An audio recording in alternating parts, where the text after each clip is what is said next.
Hey guys, welcome to another video. So I noticed you guys like the Battle Boots Advanced Techniques video. So I'm going to be doing some more stuff like that because I really like doing these kind of videos where I get to just show off some techniques that I found in training mode. So in this video, I'm going to be doing Greatsword. So I'm going to be covering some techniques that I've learned on my own in training mode, but also from a pro player specifically used when he was playing JUVEN's Greatsword in BCX. Let's start things off with starter canceling. Falling side air from kind of gonna send you to the other side of the stage.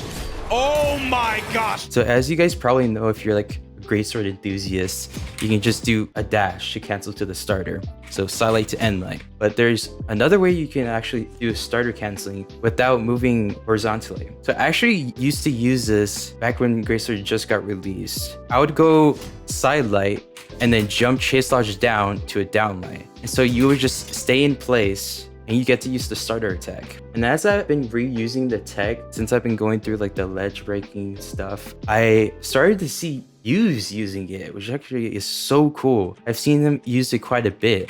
You would actually go for this and just keep it going like that. And so I want to kind of just cover that idea. So this can kind of be a way to kind of manipulate the neutral game. So maybe you want to kind of stay still, but you want to keep the attacks going. So with Greatsword, you need to have as much ground space as possible. So something like this can be very useful if you find someone that just doesn't want to jump or dodge. So you can just go like that and keep it going. And then you can do some other like specific things. Maybe you can use it for reads. So if you want to do like a dodge in read, but you don't want to necessarily move horizontally, you can actually cancel to the neutral light to be able to cover that dodge. And this can open up some possibilities for more specific interactions, which if you think about it as well, if you want to keep going to the side, but you're about to go off stage, you can do that technique and be able to have enough space to do that. And just imagine the possibilities of how many different combinations of attacks you can cancel to. You can do side light to down light to an end light, and you can even do like an end light to a side light, maybe even an end light to a down light. And you can even do the same thing for a dare. Unisair. And so try to experiment with that and see what we can come up with. All right, here's another thing you can use for starter canceling. Instead of just going for these kind of options where you go for a different sort of starter attack, maybe try experimenting with moving around with the side light using dashes. Marking me with a downlight ground pound. He's starting to swing heavy there. Use with an easy punish. So this is another thing that I specifically see from Use, which I've noticed is actually a really good option because it helps you kind of develop space between the player. If somebody likes to wake up against Greatsword strings, this is a good option to use because you have a moment where you're away from the player and then you go back in. But another thing too is that it's also pretty good for reads. So this can cover a spot dodge read and an in dodge read. And if you want to read somebody going away, you can also do that, but with the down light. And if you want to experiment even more with your reads, try neutral light. And you can even just go the other way too, just to add variation to your movement. And it could be good for tech chasing and just kind of covering space. Now here's one thing that I feel like really defines a good Greatsword player is someone being able to actually use their aerial attacks just as well as their grounded attacks. I used to think of Greatsword as mainly a grounded weapon where you just only do these kind of strings. But as I learned more and more, you can actually use aerial attacks in your strings. So maybe if you want just like a general string to kind of cover if somebody doesn't want to dodge, or maybe you want to catch a jump, you can do a sidelight chase dodge Sair. And you can kind of just move it around if you want to catch somebody's dodge specifically. You can kind of just go like that.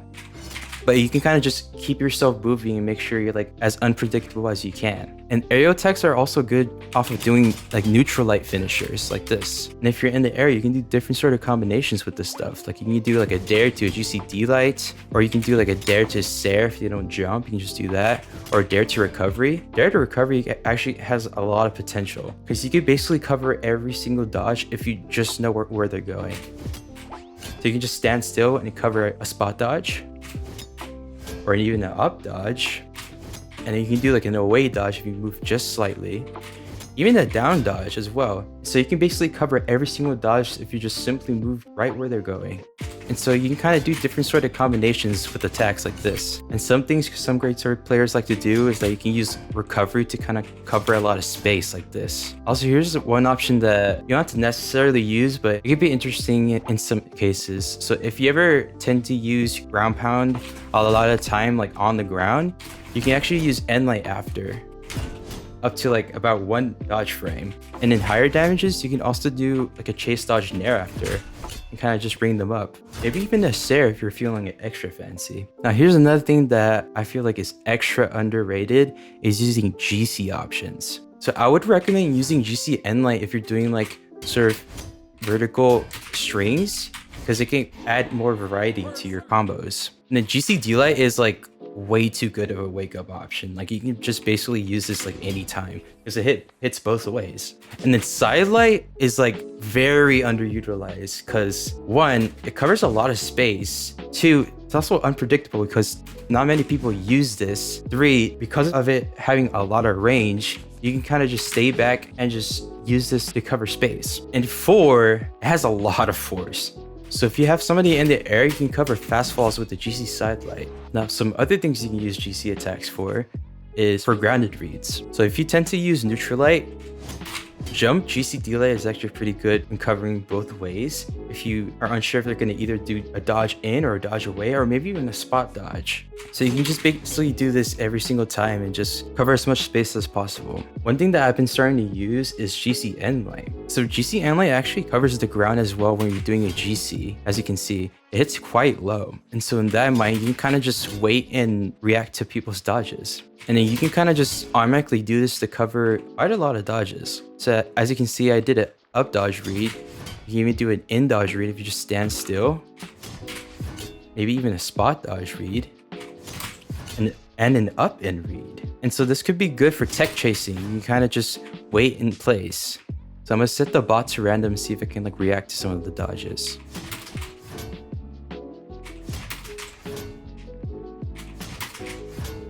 There you go. So that could be good just to like cover space, or maybe even cover jump reads. Now, one last thing I'm going to show you guys is try to see if you can use platforms in your combos. If you guys seen the ledge breaking video, you guys notice there's like a lot of stuff you can do off of platforms. And if you don't want to do the ledge breaking, you can just simply use the dare and just glue onto the platform and do some more unique interactions.